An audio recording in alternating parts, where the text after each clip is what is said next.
স্বৈরাচার সরকারের সময় রাজনৈতিক প্রতিহিংসা, ব্যাংকের অসহযোগিতা এবং দুদকের টার্গেট মামলার খপ্পরে পড়ে বিএনপিপন্থী অনেক ব্যবসায়ী হারিয়েছেন সর্বস্ব।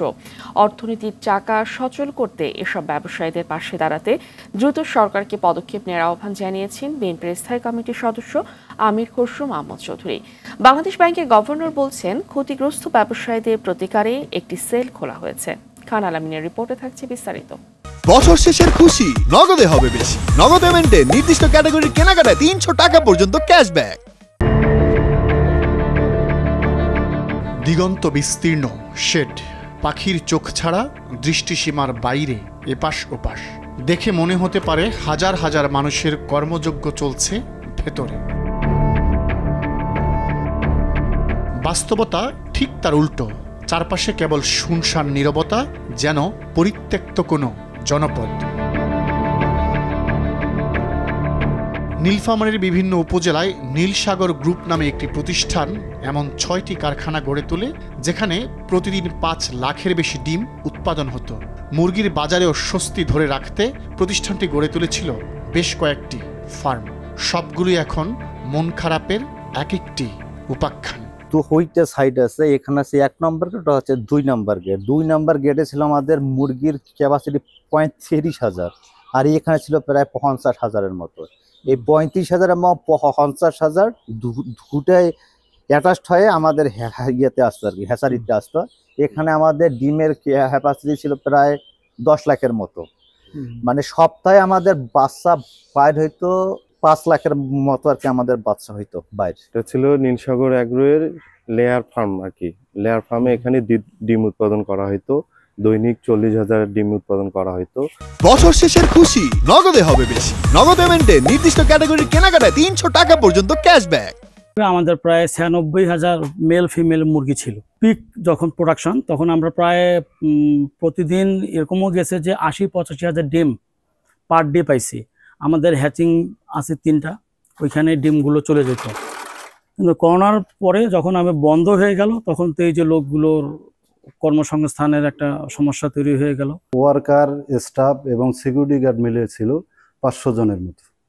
হ্যাঁ, তারপরে ১৮ সালে যখন ফ্যাক্টরি বন্ধ হয়ে গেল কোম্পানির, ১৮ সালের পর থেকে এই লোকগুলো সবাই বেকার হয়ে গেল। তো আমরা আশা করছি যে এটা আবার চালু হবে, নতুন করে আমরা আবার কর্ম উদ্দীপনা পাবো।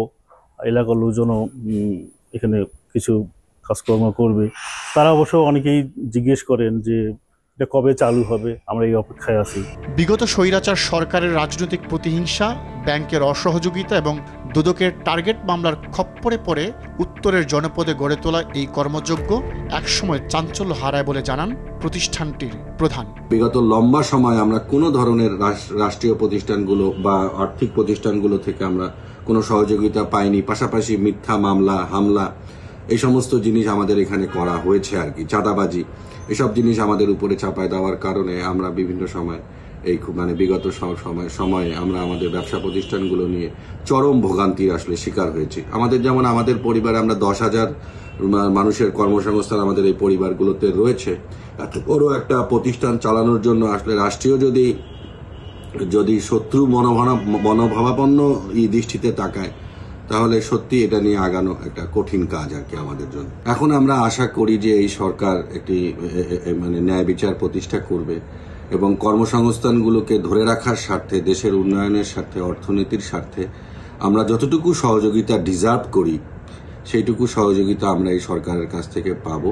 তার মতো শত শত বিএনপিপন্থী ব্যবসায়ী রয়েছেন যারা অর্থনীতিকে সচল রাখতে গড়ে তুলেছিলেন কলকারখানার ঘূর্ণায়মান সব চাকা, কিন্তু সব হারিয়ে নিজেরাও এখন অচল প্রায়। তাদের ব্যবসার দ্বার উন্মোচনে দ্রুত সরকারকে এগিয়ে আসার আহ্বান বিএনপির স্থায়ী কমিটির সদস্য সাবেক বাণিজ্যমন্ত্রী আমির খসরু মাহমুদ চৌধুরী।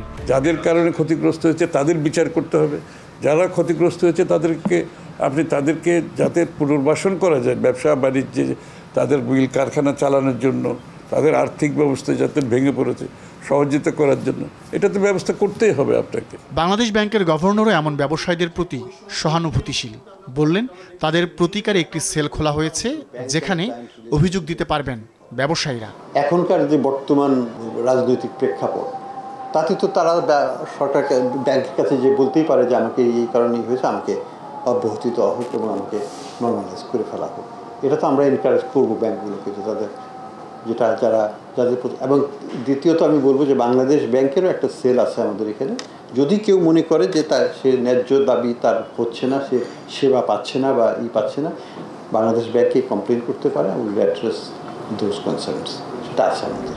স্থবির অর্থনীতিতে প্রাণ চাঞ্চল্য ফিরিয়ে আনতে ক্ষতিগ্রস্ত ব্যবসায়ীদের দ্রুত উৎপাদন প্রক্রিয়ায় ফিরিয়ে আনা গুরুত্বপূর্ণ বলে মনে করেন অর্থনীতিবিদরা। খান আলামিন, RTV, ঢাকা।